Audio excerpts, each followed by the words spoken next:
Hello friends, வணக்கம். Welcome to MrsSamalayarai. நாம் இன்றைக்கி பார்க்க போகிற ரெசிபி வந்துட்டு இட்லி தோசை கூடலாம் சாப்பிட்ற மாதிரியான ஒரு சூப்பரான தக்காளி தண்ணி சட்னி தாங்க பார்க்க போகிறோம். இது ரொம்ப ஈஸியாக எப்படி பண்ணுறதுன்னு பார்க்கலாம். அதுக்கு முன்னாடி நம்ம சேனலை சப்ஸ்கிரைப் பண்ணாதவங்க மறக்காமல் சப்ஸ்கிரைப் பண்ணிக்கோங்க. வாங்க இந்த சட்னி எப்படி பண்ணுறதுன்னு பார்க்கலாம்.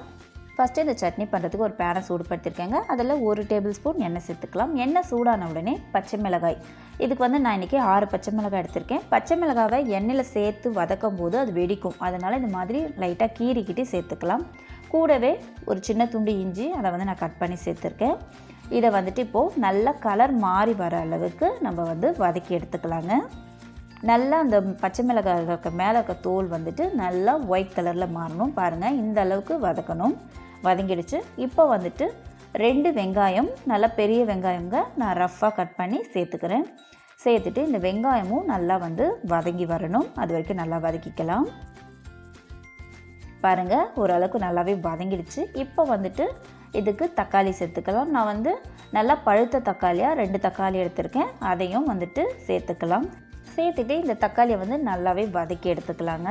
இந்த சட்னிக்கு வந்து வேறு எந்த பொருளுமே தேவையில்லைங்க, இந்த 4 பொருள் இருந்தாலே போதும். பாருங்கள், தக்காளி வந்து நல்லாவே வதங்கியிருக்கு. இப்போ வந்துட்டு ஸ்டவ் ஆஃப் பண்ணிவிட்டு இதை வந்துட்டு நல்லா ஆற வச்சுக்கலாம். ஆறினதுக்கப்புறம் இதை வந்துட்டு நம்ம சட்னியை அரைச்சி எடுத்துகிட்டு வந்துடலாம்.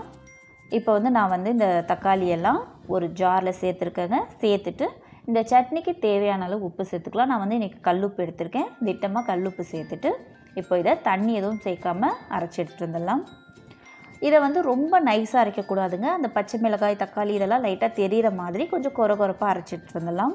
இப்போ இந்த அரைச்ச சட்னியை ஒரு பவுலுக்கு மாற்றிக்கிறேன். மாற்றிட்டு இதுக்கு வந்துட்டு இப்போது தேவையான அளவு தண்ணி சேர்த்துக்கலாம். நான் ஜார்லேயே வந்துட்டு ஒரு கப் தண்ணி சேர்த்துருக்கேன். இப்போ இதை வந்து நல்லா மிக்ஸ் பண்ணி விட்டுக்கலாம். இப்போ இது ரொம்பவே திக்காக இருக்குது. இன்னும் கூட கொஞ்சம் தண்ணி சேர்த்து நல்லா மிக்ஸ் பண்ணி விட்டுக்கலாம். எனக்கு இந்த திக்னஸ் போதுன்றதுனால நான் கொஞ்சமாகவே தண்ணி சேர்த்துருக்கேன். நீங்கள் வேணும்னா இன்னும் கூட இந்த சட்னிக்கு ஒரு கப் அளவுக்கு தண்ணி சேர்க்கலாம். பாருங்கள், இப்போ சட்னியை நல்லா மிக்ஸ் பண்ணிவிட்டு இப்போ வந்து இதுக்கு ஒரு தாளிப்பு கொடுத்துக்கலாம். அதுக்கு வந்து 1 டேபிள் ஸ்பூன் எண்ணெயில் கடுகு, உளுத்தம்பருப்பு, 3 காஞ்ச மிளகாய், கொஞ்சம் பெருங்காயத்தூள் இதெல்லாம் சேர்த்து நான் தாளித்து சேர்த்துருக்கேங்க. இந்த சட்னி சேர்த்துக்கு நமக்கு 5 நிமிஷமே போதுமானதாக இருக்கும். இது வந்து இட்லி தோசை கூட சாப்பிட்றதுக்கு ரொம்ப டேஸ்ட்டாக இருக்கும் இந்த சட்னி. இந்த வீடியோ உங்களுக்கு பிடிச்சிருக்கும்னு நினைக்கிறேன். பிடிச்சிருந்தால் மறக்காமல் நம்ம சேனலை சப்ஸ்கிரைப் பண்ணிக்கோங்க. கூடவே வர பெல் பட்டனையும் கிளிக் பண்ணிக்கோங்க. லைக் பண்ணுங்கள், ஷேர் பண்ணுங்கள், கமெண்ட் பண்ணுங்கள். தேங்க்ஸ் ஃபார் வாட்சிங்.